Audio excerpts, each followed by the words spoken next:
Did you look up to your brother? Was he kind of like the guy you wanted to be, being the little Clarky? Or were you kind of like, you would fight with your brother and be like, I'm going to be my own person? It's okay. So the reason I'm so emotional right now is because I just got a message from my older brother, Rocco, who, yes, I looked up to a lot. And today, it's a different story. And I don't want to take away from the legacy or the image of Rocco Moraro from Canton, Ohio. That's how he introduces himself all the time.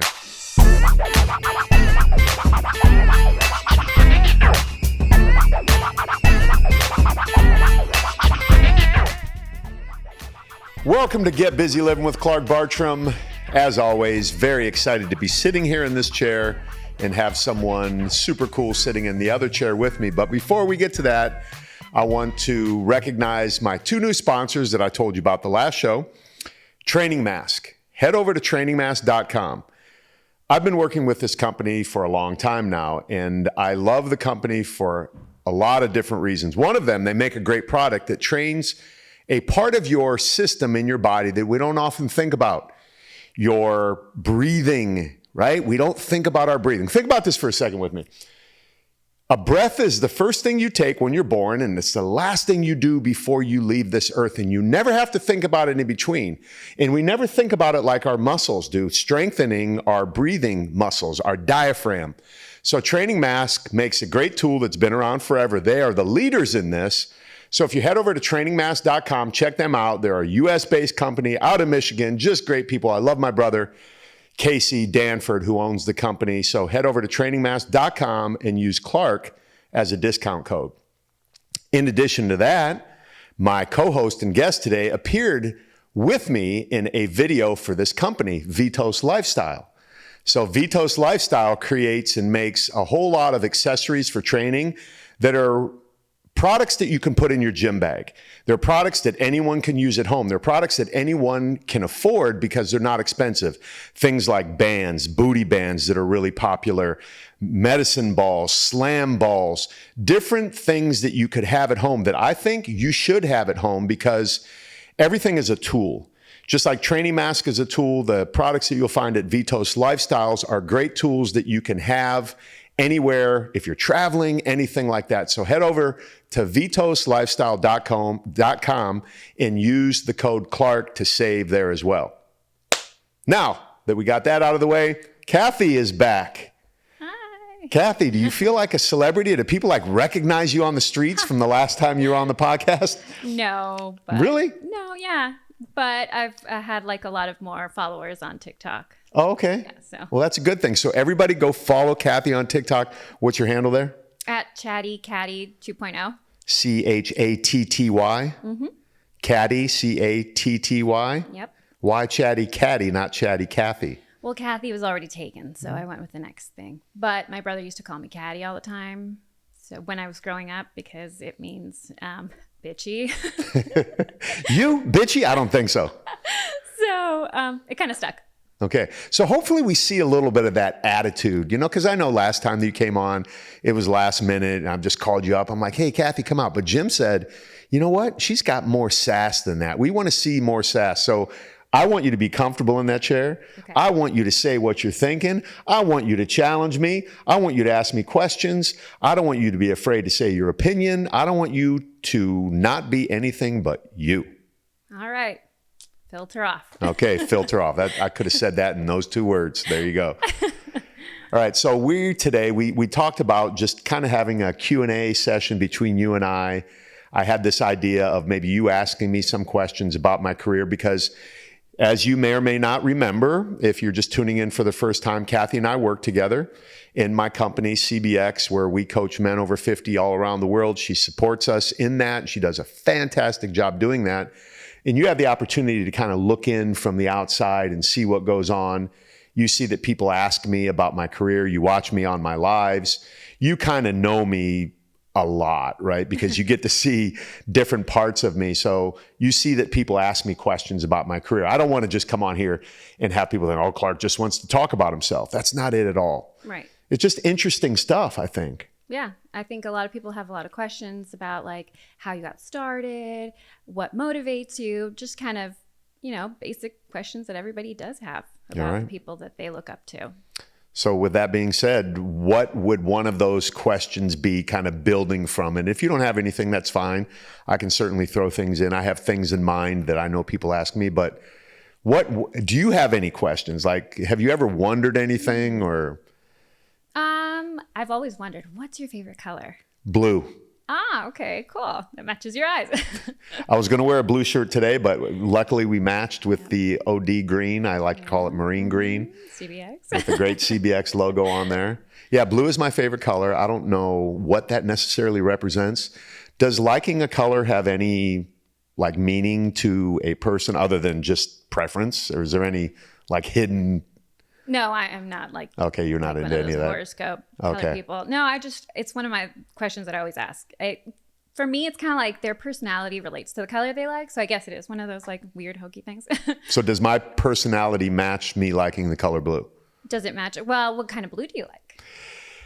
It depends. A lot of times, matter of fact, when Sandy Calora came here, the director of Batman Dead End, no, actually it was Gary Plummer when he came on, San Francisco 49er linebacker, Super Bowl champion. He said, I knew Clark would be wearing blue. And I have a variety of blue color shirts from light blue to dark blue. The one that I like the least, it would be a royal blue, I guess. That's the darkest shade, right? Yeah. I have a royal blue shirt in my closet that looks really good when I put it on. But if I'm scrolling through the different colors, that would be the last one I choose. And the lighter, light blues are cool. And I guess it depends, honestly, on if I have shoes to match.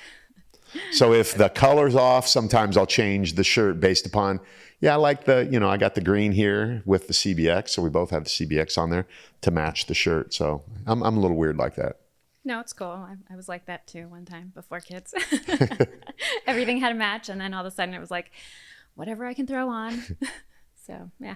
But yes, it makes sense. You're like my daughter, her favorite color is blue. And so she kind of has a similar personality, very like focused, but not focused. Like when she has a goal in mind, she goes for it, but kind of leaves everything else behind.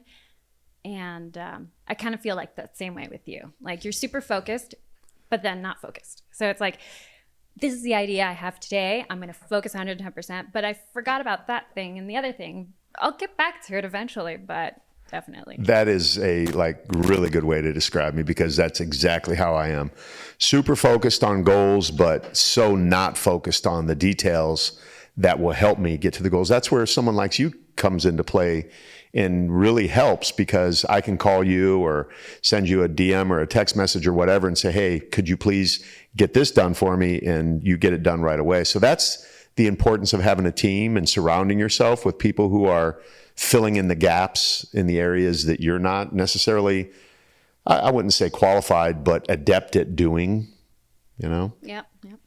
What else? Let's see. We know what your favorite movie is because of the first episode, Shawshank Redemption. Why, other than, obviously having a connection to the prison itself, is that your favorite movie? I think it's because it's such a great story of friendship, determination, life in general, that sometimes we get a bad rap for no reason, and we have to be able to overcome that. Just the way the movie was made, and little does anyone really know that that's a Stephen King movie, right? That wouldn't be what you think a Stephen King movie would be. You think Pet Sematary and things like that. But Shawshank is such a departure from the style of Stephen King that I think that that's interesting as well, because it is a bit creepy, but it's creepy in the sense that it's real life. Like, because I've been in that prison, I understand to a very small degree the feeling and the energy of that place. So maybe that's the big connection there. But I just love it. And the fact that it's on every single day on TV. And if you did, I got to wonder what kind of residuals they make off that movie, because there's never not a day that you can turn on the TV and not see Shawshank Redemption on. True. But it's that good, you know? Everybody's got to watch it. Right. If you have not seen Shawshank Redemption, I don't know what to say, because that to me is one of the greatest movies of all time. And then to follow that up, I would say equally as good as that for me is Good Will Hunting. Oh, that's a good movie.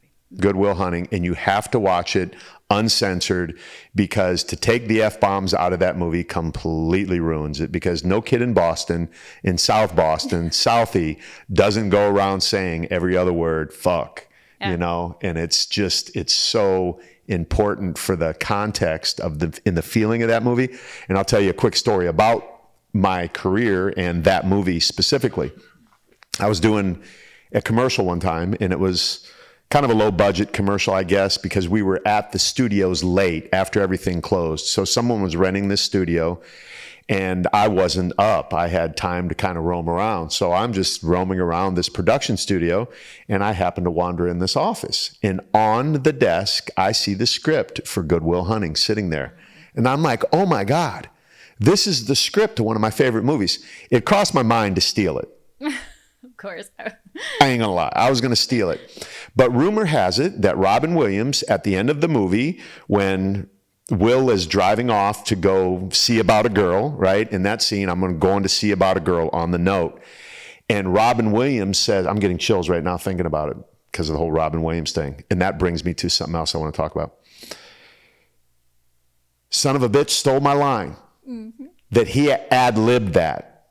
And when I saw the script, it was not in there, because I went immediately to the end and it was not there. So apparently Robin Williams ad-libbed that line, which in the movie was one of the best lines ever. Right. You know, it made the movie. It made the movie. Yep. It's that whole callback thing, right? Where you call back to comedians do that a lot. Yeah, the full circle. Yeah. Yeah, so those two, I would say, without a doubt, are my favorite movies. What about you? What's your favorite movie?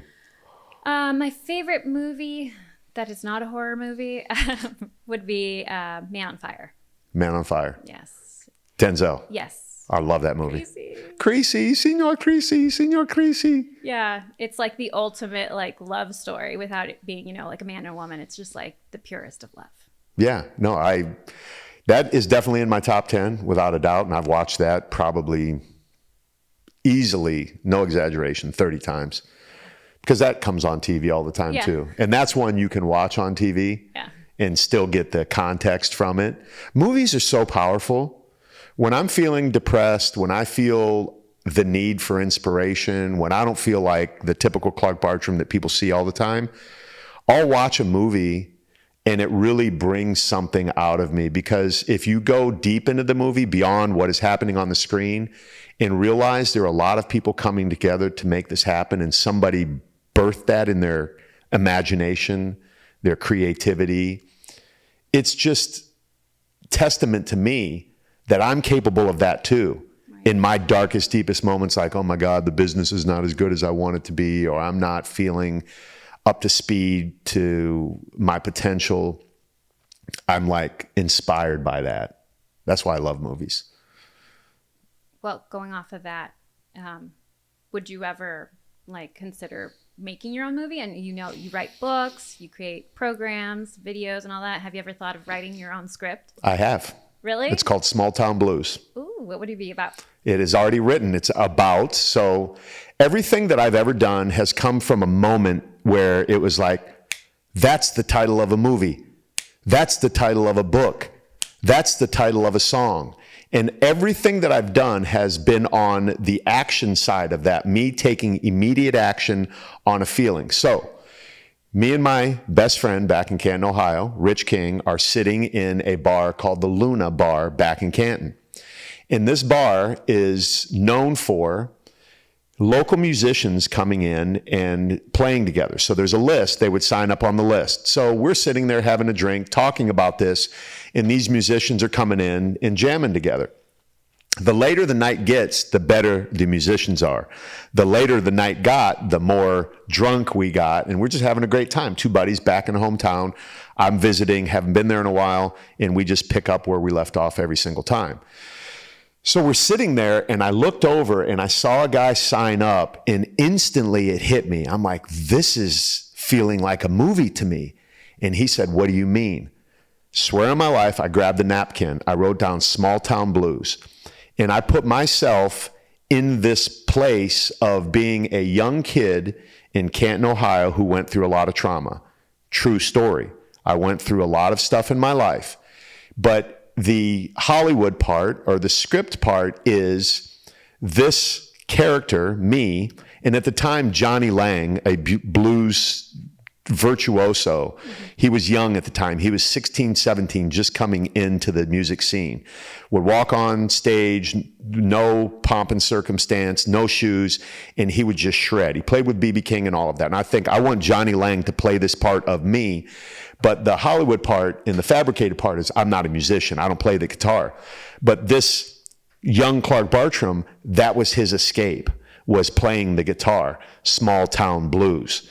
So he would go in, escape into his room, where I would escape in my room and cry or listen to Aerosmith and Heart and those musicians back then.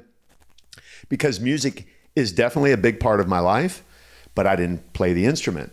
So anyway, I wrote this entire script. I have a finished, done script.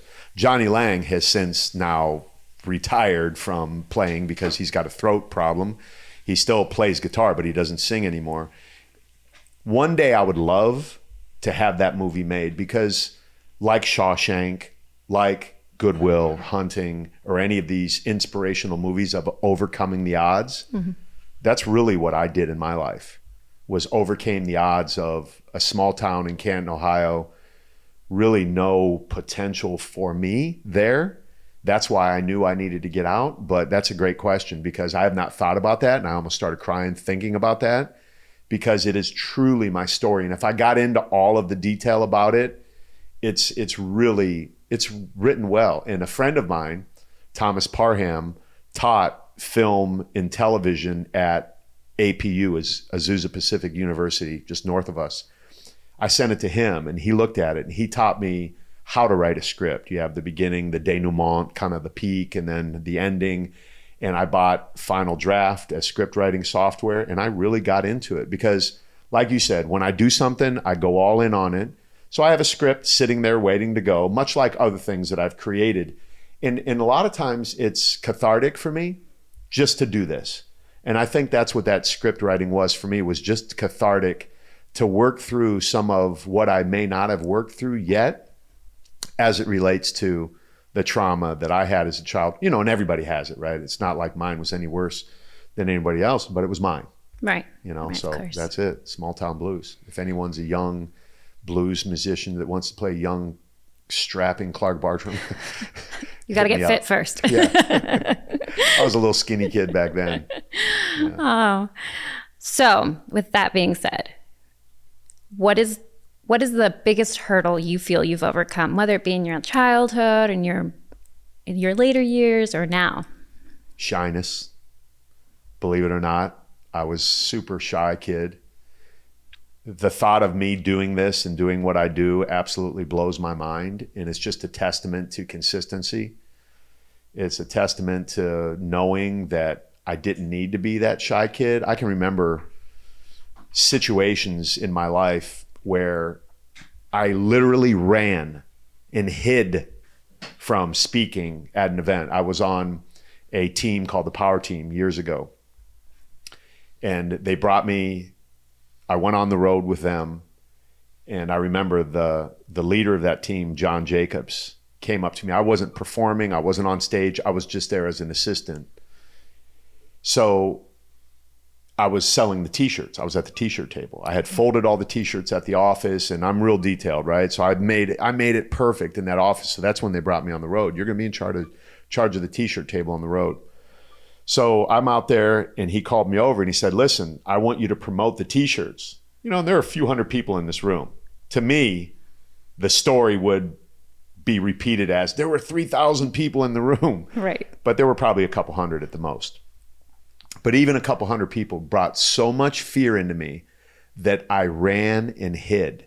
When it came time to do the t-shirt announcements or whatever, they're like, where's Clark? Where'd he go? No one could find me. I was literally, Cathy, hiding in the pastor's office. Oh my gosh. Because I was so afraid to walk up on that stage and say, hey, we have t-shirts in the back room for $20 each. If you want one, come get it. That was all I needed to do. Oh. But fear gripped me, and I pushed through that. So how old were you then? This was 1990. Do the math. I don't know. I'm 60 now. It's 2023. I'm in my late 20s, early 30s. Mm-hmm. Yeah, I'm in my 30s, I guess. Early 30s. So what helped you overcome your shyness? Just doing, like facing it. And I remember another time, me and Anita were at a Bible study with her parents. And there was maybe 6 of us in a little circle. Mm-hmm. And you would read a little scripture verse and they would read a little scripture verse. And it was like, oh my God, it's coming up on me. And I felt my heart racing. I was sweating. I was freaking out. And all I had to do was read a little passage out of the Bible. It was nothing that I wrote. None of these people were judging me. But in my mind, I was so freaking afraid. I have no idea why.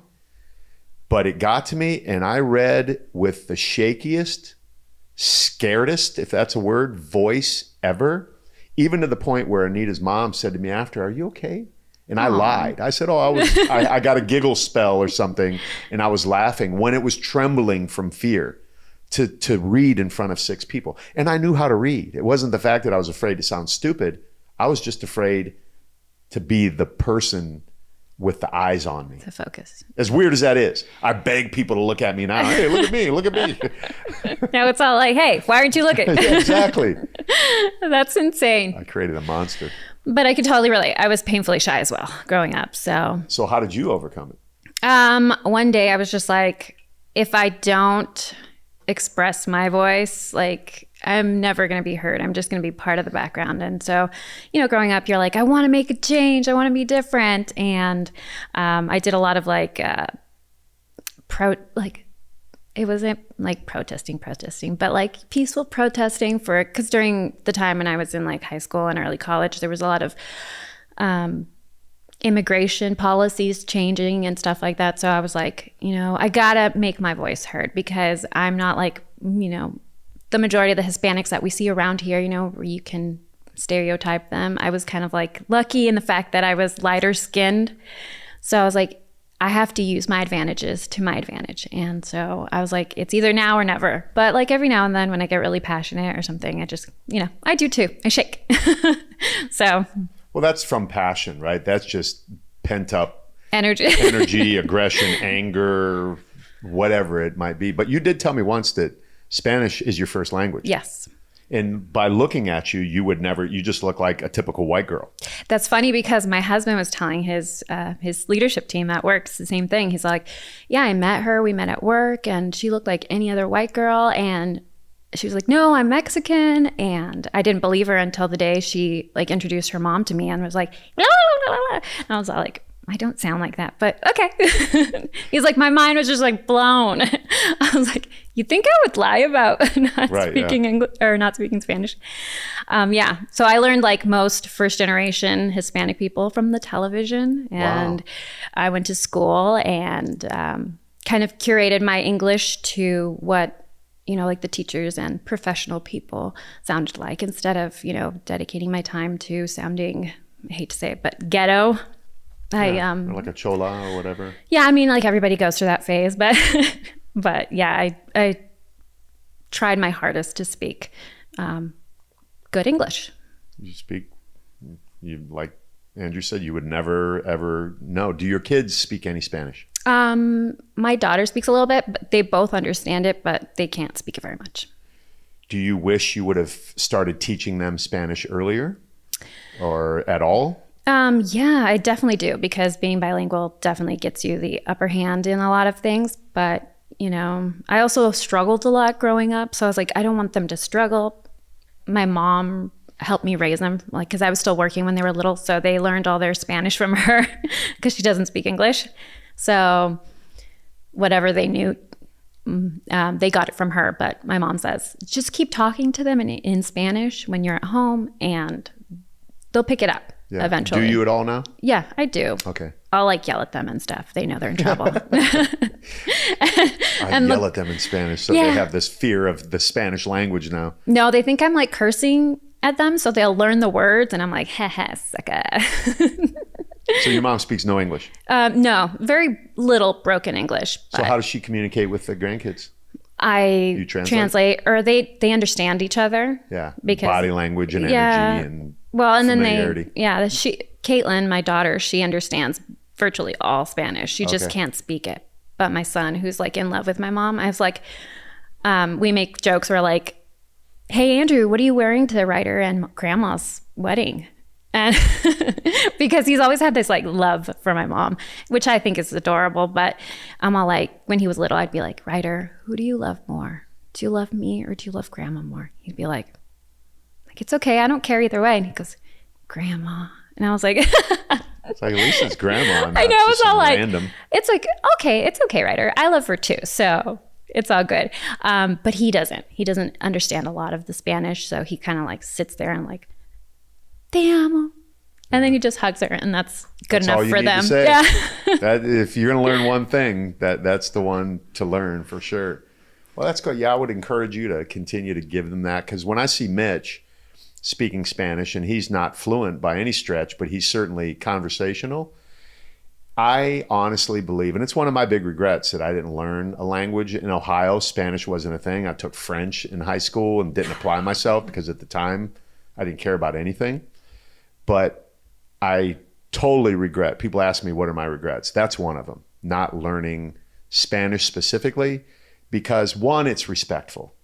We always say, learn English. It's like, no, bitch, what about you learning another language?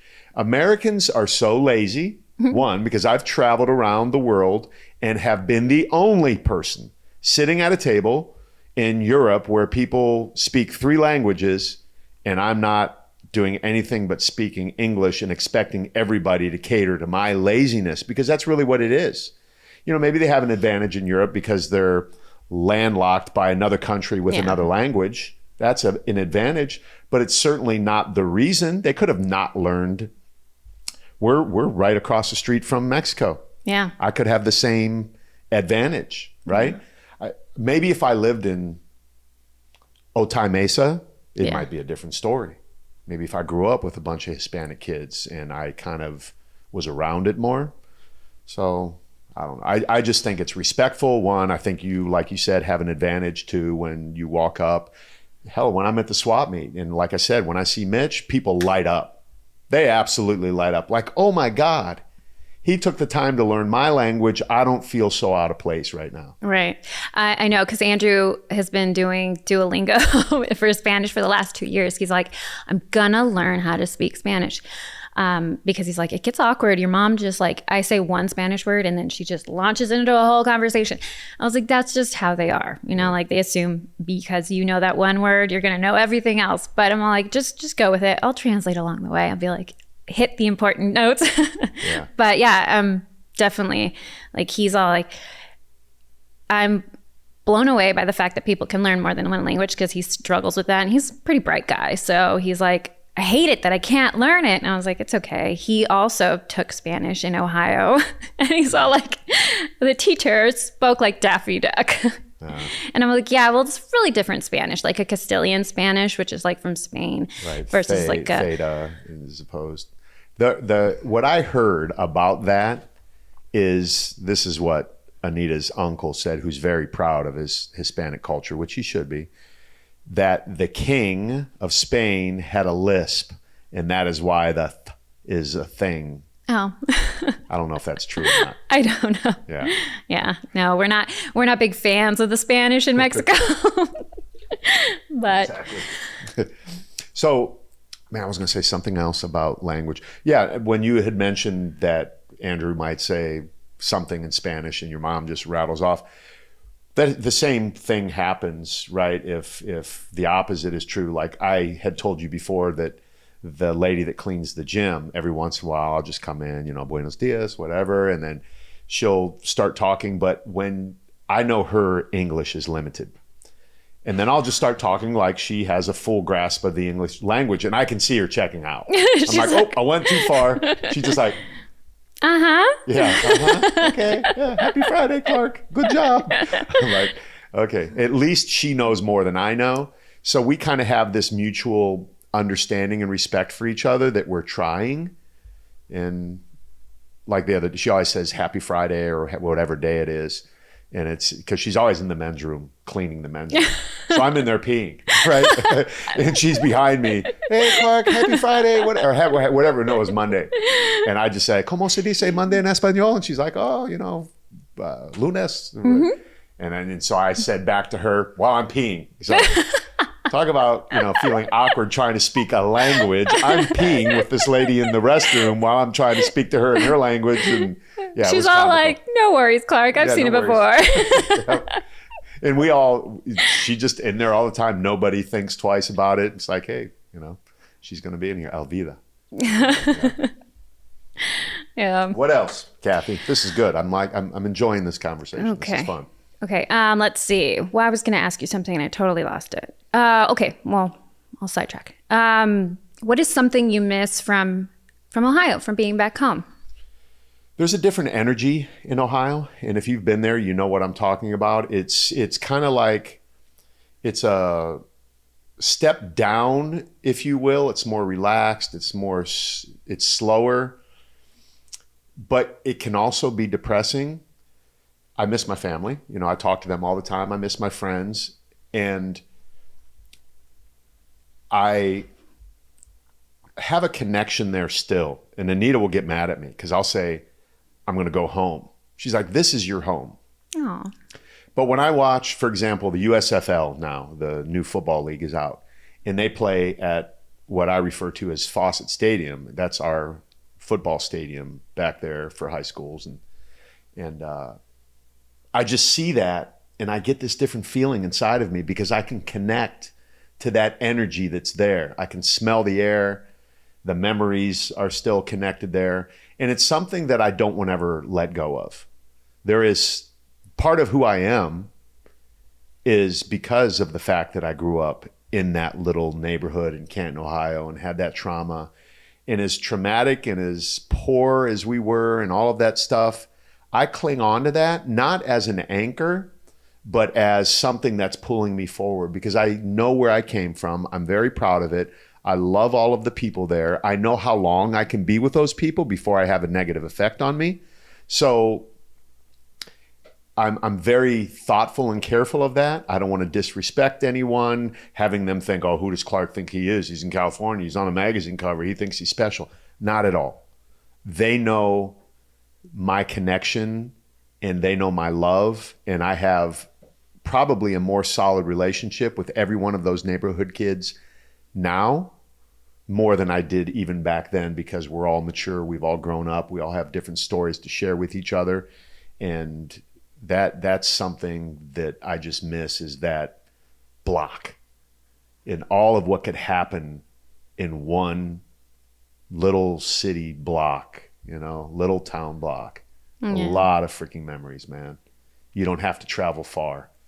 The convenience store, Gus's, to the playground, Friday night flicks, Rich King's basement, Eddie Beatles' basement, just stuff that happened there that will be with me to the end of time.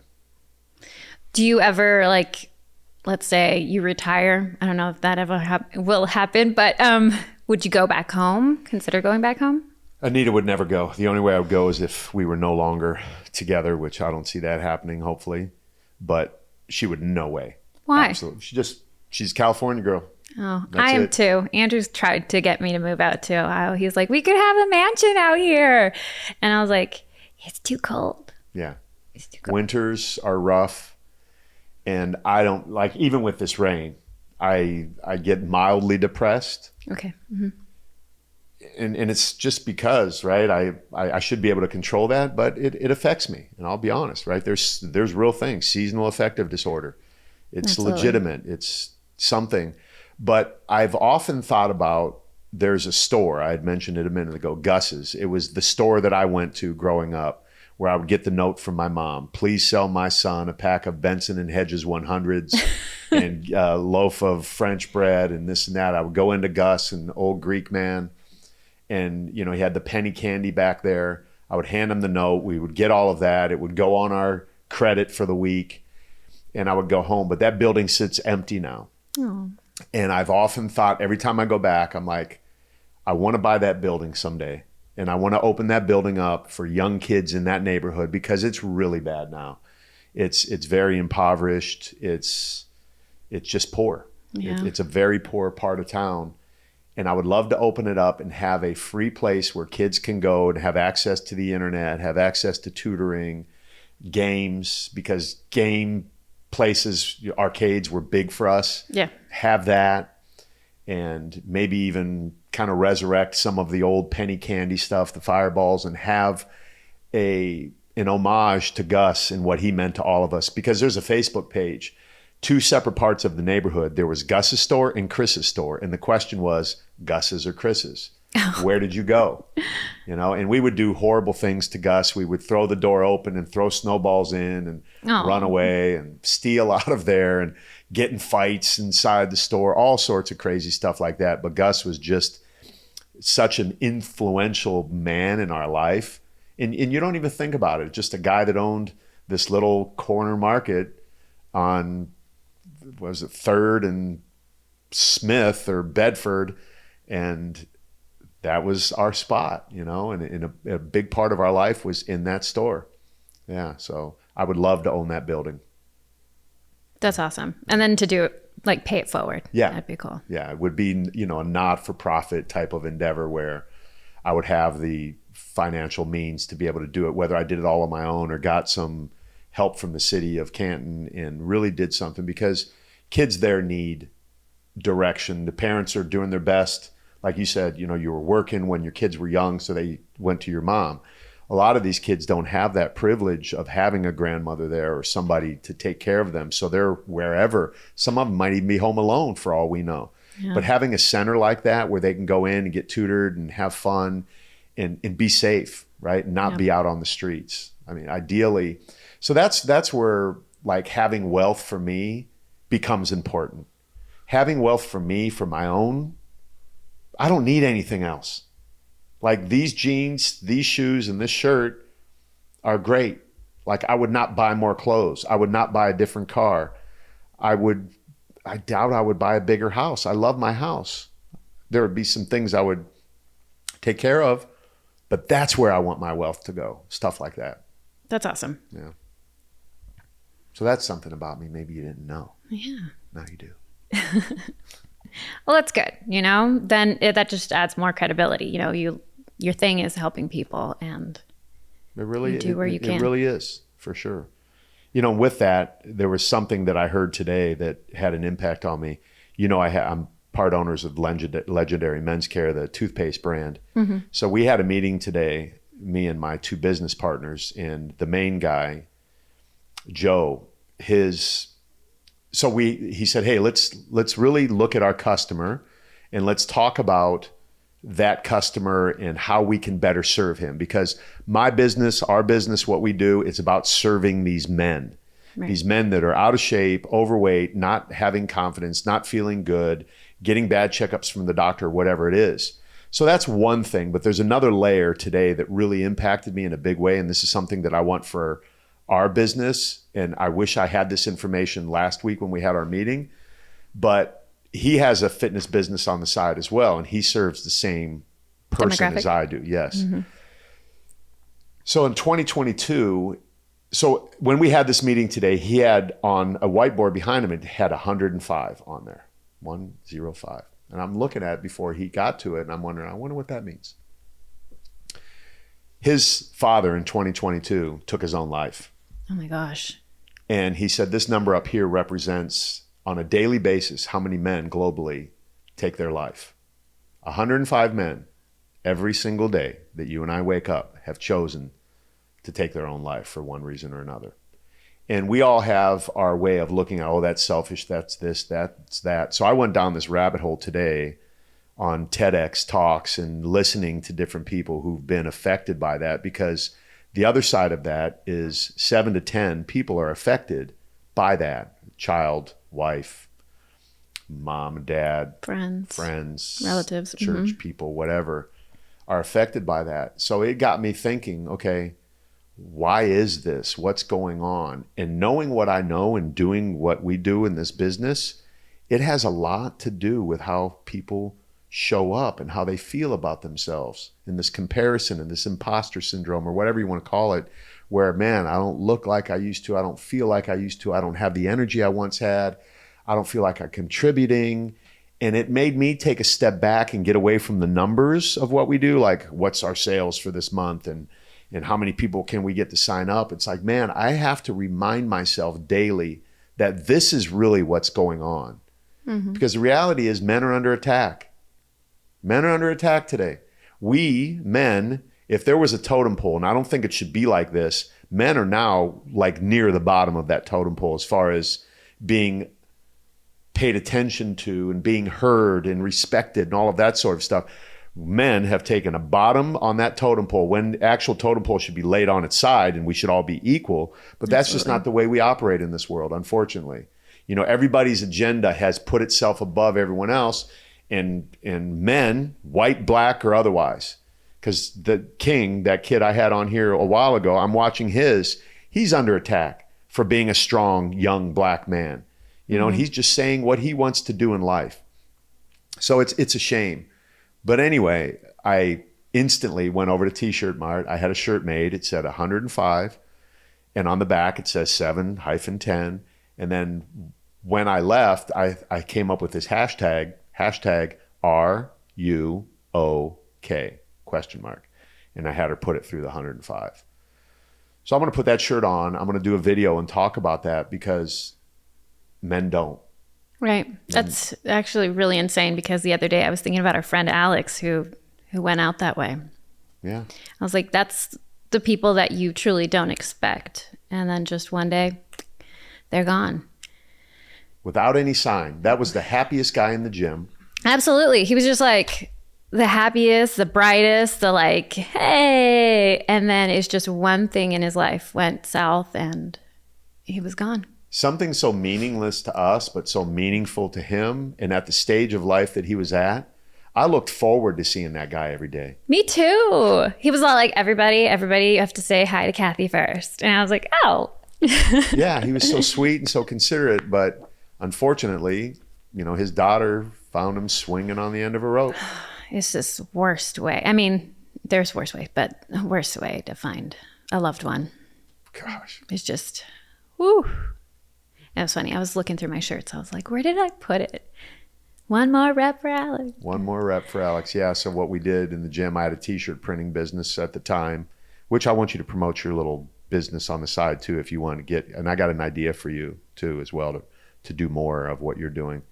But I came home and I got a picture of Alex and put it on a shirt and made a bunch of them, and one more rep for Alex, gave them out at the gym, and we all wore them one day, paying respect to him. But listen, I'm going to take a quick break. We're going to hear from one of our sponsors, and we'll be right back. When was the last time you had blood work done? Now, I'm specifically talking to men because I know most women are going to take care of their health, but men, for some reason, don't want to go to the doctor. And the guys that I talk to in my coaching program typically haven't had their blood work done in a while. Let me tell you something. It's so important to understand what's going on in your blood. That's the only thing that can tell you where you're lacking in nutrients, what might be happening in your life that will never be figured out otherwise. So this is the reason I've created a relationship with Merrick Health. Now, what we're going to do when you click on the link in the show notes is get you set up to have your blood work done. It's as simple as filling out a form and then going off to a LabCorp or one of the places that we would send you in your town, local to you. Takes you a few minutes. Listen, schedule it into your life because it's that important. I have a discount code for you. It's Clark. Just put that into the thing. You're going to save some money and you're going to go get your blood work done. We're going to find out what's going on in your life. And hopefully there's nothing to be concerned about, but you won't know until you get it done. So fill out the form, book it, and make it happen. Okay, let's lighten this back up again. Let's lighten the mood. We're here, we're alive, and woo! People want to know more stuff. So what else? What other questions? You got some great questions, by the way. Oh, well, thank you. Yeah. Let's see. So what genre of music is like your all-time favorite? So I'm very eclectic. It depends on my mood. I can listen to anything. I'm not a country guy. I'll start there. However, as weird as this might be, I love bluegrass, which is a deeper form of country, but is less commercialized. And I think the reason I don't like country is because it's become so commercialized, but who in the hell am I to say? I don't know anything about it. I just don't enjoy it as much as I do. Probably 70s rock. If I had to line it up, I'm big 70s because that's what I grew up. That's part of those memories. Right. To Canton, Ohio, me being that kid in the bedroom listening to Rush and Heart and Aerosmith and Peter Frampton and Kiss. And I can picture every single one of those albums. I love jazz. I love blues. So that's one thing that Anita and I do. Like, we don't work out together. We don't do a lot together outside of the normal husband-wife stuff, but we do invest a lot of money every year on concerts. So we have coming up, we have the SOS band and a lot of the funk bands, which I love funk music from that era especially. So we have that next, and we have Van Morrison, we have Boz Scaggs, we have George Thorogood, and these are all at small venues like Belly Up. Oh, nice. And Humphreys. I don't go to big places. I don't want to be way in the back. I like being in a very small environment. Tower Power is another big one. We have tickets to them. So yeah, music is a definite big part of my life, and that would be kind of the order in which I like them. So I know, being a big music person too, what is your like soundtrack when you're feeling good and you're walking into the gym or out of the gym or going somewhere and you need to pump yourself up? What is your soundtrack in your head? So I have my actual soundtrack on my phone that I was very thoughtfully curating to make it so when I want to feel that way, I can hit that thing, and it is derived specifically from my older brother Rocco's bedroom when I was 15 to 17. And I'll share the playlist with you later, and it's probably a lot of music that you've never heard, but it's stuff like Rod Stewart's in there. There's Average White Band and Tower of Power and all of these different albums that my brother still has that we would sit in his bedroom. I was younger. I had the opportunity to hang out with my brother and his friends, but I was always the kid that had to go run and get the beer or do whatever. On the second floor, we would line up all the beers on the outside on the windowsill because in the winter, like we've already stated, it's very cold. So the old German beers that you could get for $8 for a case would sit up there. And if one of them happened to fall and go down, little Clarky had to run down and go get it. That was my payment to be in there. But we would sit up there and drink old German beer and then just put these albums on. And that really... And we would dance around, just a bunch of us, just having so much fun that soundtrack is the soundtrack of my life, for sure. Oh, yeah. Nice. I mean, without a doubt. And there's just so many great songs on that thing that instantly will take me to a place of joy and happiness, even though those were some moments in my life that weren't joyful or happy. But in hindsight, looking back, they were there for the purpose of me being here at the capacity I am today. You're feeling good. Yeah. That soundtrack will be linked below. Exactly. Yeah. If you want it, I'll share it with you because it really is good. There's some great stuff in there. That's awesome. Okay. So did you look up to your brother? Was he kind of like the guy you wanted to be, being the little Clarky? Or were you kind of like, you would fight with your brother and be like, I'm going to be my own person? It's okay. So the reason I'm so emotional right now is because I just got a message from my older brother, Rocco, who, yes, I looked up to a lot. And today, it's a different story.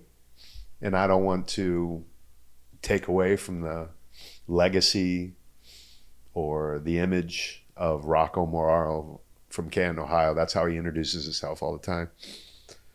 Funny story, he graduated the same high school, obviously, 1979, and he was voted the sexiest guy. Nice. In Canton Senior High School. So I remember he sat me down one day and said, listen here, man, you got a tradition to carry on. Oh. You got to be the sexiest guy.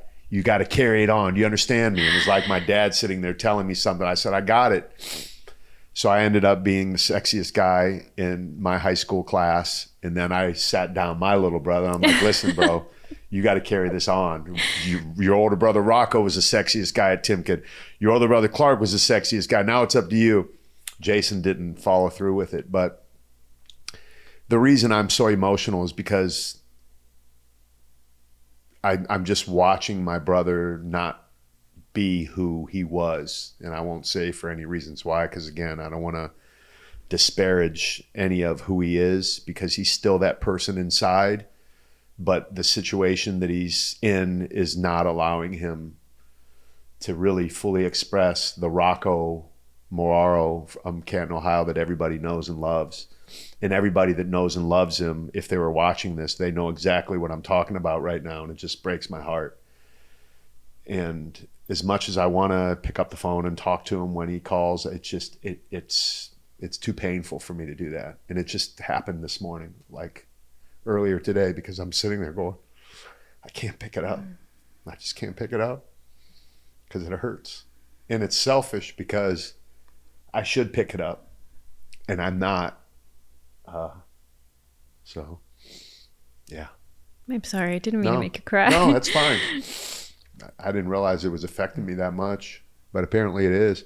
And I was talking to my best friend back in Canton this morning because he said, hey, I got a call from Rocco, and I got a text message. And then my little brother, same thing. Yeah, I wish there was something different that I could do or say, and I guess there might be, but anyway, yeah. So Rocco Moraro, Canton, Ohio, sexiest man at Timken Senior High School, 1979. But he had, and he'll always call me and remind me, remember that time you knocked me out? I knocked him straight out one day. Came in my room, he was bugging me, and I said, leave me alone, leave me alone. And he didn't, and I swung and connected with him. And I remember him dropping down. I was just like, oh shit, he's gonna wake up eventually and I'm gonna get my ass beat. And then we had many fights after that. Another time I came back from the Marine Corps and we were at this party and we were arm wrestling, and I beat him in arm wrestling. We went outside and he punched me straight in the face. I grabbed him and threw him to the ground. I'm like, Rocco, you're my older brother. I can't beat you up. And I lifted him up. He hit me again and I knocked him down. I'm like, Rocco, you're my older brother. I love you. I'm not going to beat you up, man. Lifted him up and he was in my face. And out of nowhere, I see this hand come around my head. Bink, hits him and down goes Rocco. And I look back and it's a buddy of ours, Mike Cockrell. He was a left-handed guy, great basketball player, but he knocked him out for me, so I didn't have to. Aw. Yeah. Brotherly love, right? Yeah, absolutely. And is that is the one thing that he'll constantly remember. Remember when you knocked me out? I could play I've got message after message on it. I'll play you afterwards so you can see. But he's like, remember that time you knocked me out? And I'm like, oh yeah, you never let me forget it. But apparently it impacted him as much as it impacted me. He was proud of you, secretly proud of you. He was. Just like, woo, that's my brother. Another thing he always reminds, we were at a trade show one time, and this is when I started getting, we'll call it, known, and we're at a trade show, and we got separated. We're back in Columbus at the Arnold Classic, and he went to the booth that I was at, and there was a different guy sitting in the chair that I was in. Oh. And my brother's like, hey, have you seen Clark Bartram? And he goes, that's where he's sitting at. And the guy goes, fuck Clark Bartram. He's Clark Bartram. So my brother finds me and tells me, and I'm like, I don't get mad. But I'm like, this dude embarrassed me in front of my brother. I wasn't even there. So I walk over and had a couple of choice words with this guy. And this dude was a head taller than me. And he relinquished and he backed down and apologized. And my brother to this day, Rocco, will not let me forget. I'll never forget the day you backed that dude down. He was a head taller than you. I'm so proud of you for that. Because he always, if anyone wants me to stay tethered to Canton, Ohio, it's him. This is where you're from. Yeah, I don't think you this is where you're from. So yeah, there's a lot of stories like that he just keeps me level-headed, won't let me think that but he's my biggest fan. Literally my biggest fan. That's awesome. Yeah. Well, okay, so what kind of kid were you in high school? Like, were you the athletic guy? Were you like part of the burnouts or the popular kid? So another one of my biggest regrets is I didn't play football in high school. Oh, that's surprising. Yeah. And it was partly due to the fact that I had bad knees, real bad. In 1970 something, 76, 77, my quadriceps were overdeveloped for the growth platelets in my knees. Oh, wow. So at the time, the remedy was immobilization, atrophying your muscles. Oh. So they would put you in casts. So I remember sitting there with my dad, and my dad's goal for me was to play football at Ohio State and then go on and play for the Cleveland Browns. And that was literally the plan for me. So we went to the doctor, and he said, okay, what's going to happen is over the summer, we're going to put you in 2 casts in a wheelchair.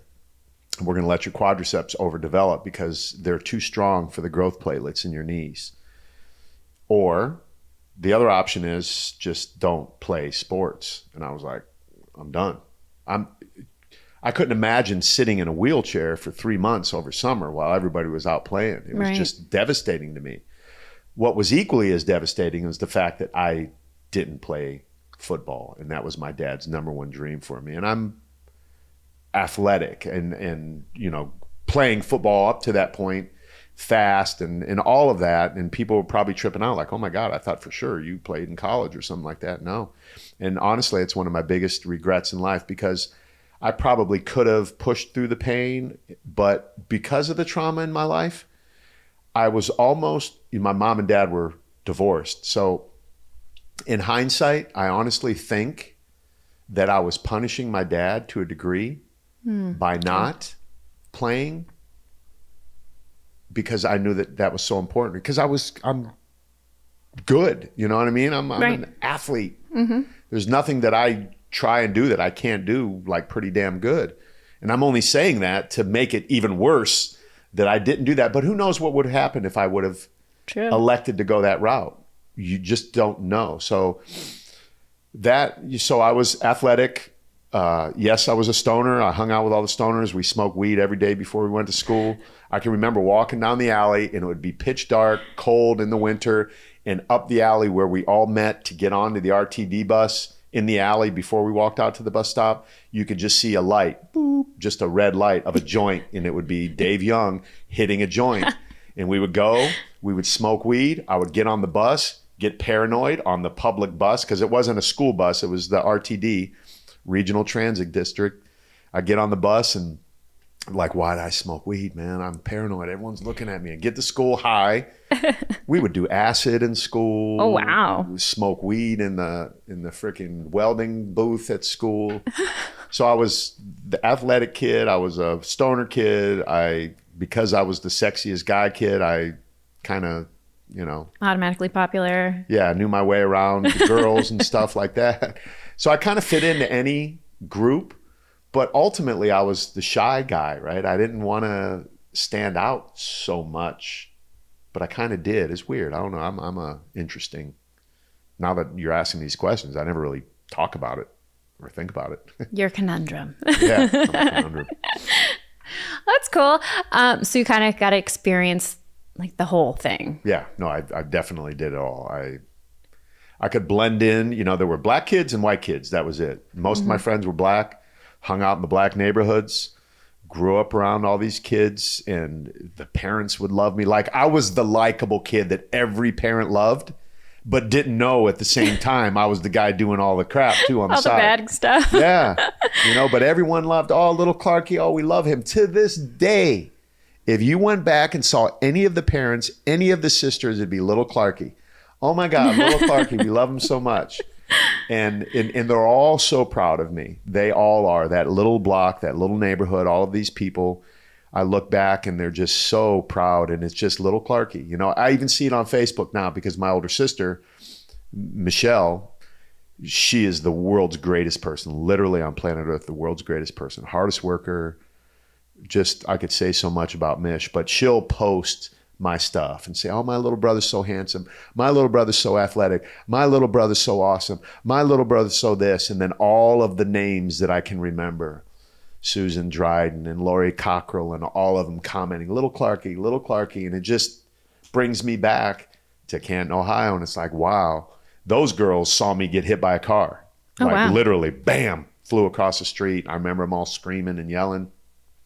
Those girls that I just mentioned were all, Ann King was there. Yeah. Not little Clarky. Not little Clarky. Got hit by a car, blasted, man. So, yeah. Were you in the street or the car just hit you? So we were all on the corner going to Clarendon Elementary School to play or wherever we were going. I ran across the street, big group of girls. She was too old. So there was my older brother, Rocco, and then Michelle. They had a different dad, obviously, because of the last name. But they were all there talking. So I ran across the street in front of Roto-Rooter, and I'm waiting for them. They're talking. I run back, and they're still talking. And I just like turned around to run out again, and blow, I got hit. And the guy that hit me was the guy that ran this Ohio gas station that I was at all the time, because I would go fill my bike up with a little air pump and get the chicken soup out of the thing in the winter, and they would let me hang in there with them, and the gumball machine and the peanut machine. I would hang in there. And the guy that knew me from there was the guy that hit me. Did he stop? Oh, he stopped, and he freaked out. Aww. And my mom and dad were still married at the time. And I can remember laying there, and all I saw was my dad's socks. My dad always dressed really nice in a suit and everything. That's the one memory I have of my dad. And the other one is him shaving my head when I was a little kid. I got in trouble for something, so he shaved my head as my punishment. He never hit me. And then the other one was him sitting me down saying, me and your mom are getting divorced and leaving. And then I can remember, because we're sitting there next to a bunch of albums on this heat register, right, that opened up, that the heat blew out of. It was a big bench.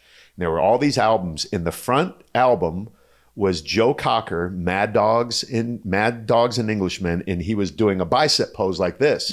So that was my first memory of muscle, was sitting there with my dad. He's saying, me and your mom are getting divorced. I didn't even know what that meant. I'm like 7, 8 years old. And I look over, and there's Joe Cocker, Mad Dogs and Englishmen, and him flexing his bicep like that. And you're like, that's going to be me. Yeah, that's someday that's going to be me. Yeah, you know what I mean? You're like, I'm going to block everything else that's coming out of your mouth right now. Yeah. I'm going to focus on that bicep. So, yeah, my dad ran up there. I can remember seeing his socks, and I remember him putting me in the ambulance, and the guy's like, hey, do you want me to put the lights on? So then they take me to the hospital, and I'm laying there, and my uncle was a cop in the city, big guy. Like, they were all real big. My dad married my mom because all of them were all real big, and he wanted to breed the world's greatest athlete. And he came in, and I saw him there, and it was just weird, because here I am in this hospital. My uncle's coming over to check on me, and my dad's there, and my mom didn't come out. And the reason is, when my mom was married to her first husband, Nick Moraro, Michelle and Rocco's dad, they had a little boy named Steven, and there was a party at the house, from what I hear. And Steven got out into the street and got hit by a car and died. So imagine my mom. Oh my gosh, reliving it. Clark just got hit by a car. The shock that she must have been sitting in that house, and my dad took off, you know. Yeah. My poor mom lived with that her whole life, man. You know, probably feeling guilty and all of that. And she's sitting there today in a old folks home, just, yeah, fucking crazy, man. It happens. Yeah. I'm going to lighten it up a little bit with please. the awkward question. Yeah. So, of all your siblings, are you the shortest one? Yep. Like by a lot or by a little bit, or? Rocco's probably 5'10". Okay. Jason is 6'1" or 6'2", my biological brother. And he's probably 6'2", 280. He's a big human. And then Michelle is 5'8". She's my height. Okay. Yeah, everyone's very tall. My mom was 5'10". Wow. My dad was maybe, I don't know, he wasn't super tall. But even like when I go back home to family events, all the girls are taller than me. Oh, wow. Extended out. Yeah. My sister, Michelle, her kids, her one daughter is 6'1", 6'1". Wow. Yeah. and then that's Casey is like 6 feet, at least 6 feet. And then Molly is probably 5'9", 5'8", 5'9". And then, yeah, so they're all very tall, very big. Yeah. Wow, that's awesome. I'm the shortest one too, Yeah. so. Yeah, and to think that my dad's entire plan was to have a tall, athletic kid, and Well, he got the athletic part. I'm like, Dad, but you got so much more. Exactly. What do they say? Good things come in small Yeah, packages. I'm like, Dad, look at me, bro. I mean, look at what I do. Look at, I'm accomplished so much in life, but he's not here to talk about that anymore. So Yeah, he's still here, right? yeah. So, are you a like superstitious person or not a superstitious person? Not so much. I don't think so. I definitely aware of all the different beliefs in the world, and I wouldn't disrespect one just out of like, well, okay, just in case. You know what I mean? Right. But Covering all the bases. I won't do certain things, like if I'm like baseball players won't step on the line, right? Like they step over the line, or they wear the same socks every single game. There's those sorts of superstitions, and then the more spiritual ones, I guess. I don't fall into any one of those categories. Matter of fact, I try and sometimes do things specifically to go, that's not holding me back from making this trick shot right now. It's not the fact that I didn't bounce the ball. You know what I mean? Right. I'm not making it. So I'm not going to bounce the ball. I'm going to make it. Matter of fact, I'm going to do that tonight. But we're at our hour here, man. That flew by. Sure did. That absolutely flew by. So thank you so much for asking such great questions. Not a problem. Even though you made me cry. I'm sorry. Did you have any idea you were going to make me cry today? No. Was that your plan? Yes. No. This is fun. We're going to have Cathy back again. And here's what we want. If you have questions, ask them below. We're going to look through these. We want to know what you want to know. And we'll sit here and we'll have a paper with all your questions on it. Anything. You could ask anything you want, and we will answer them for you. If you want to follow Cathy, you can follow her at Chatty Catty 2.0 on TikTok and Instagram. What about your business? Is there a way they can find out about your business? Do you want people to like? Yeah, they can go check it out. It's at I Caramba Vinyls on Instagram. IAYE, like in Spanish, and then Caramba in Spanish. It actually happened because I'm a huge Simpsons fan. Okay. So it's what Bart says. He goes, I Caramba. Right. So I Caramba Vinyls on Instagram. All right. We'll put it up on the screen, so we'll have it there. But as always, I appreciate you tuning in and taking the time to be with us here today. Hopefully you learned something about me that you didn't know and you appreciate it. But as always, get busy living and make it a great day.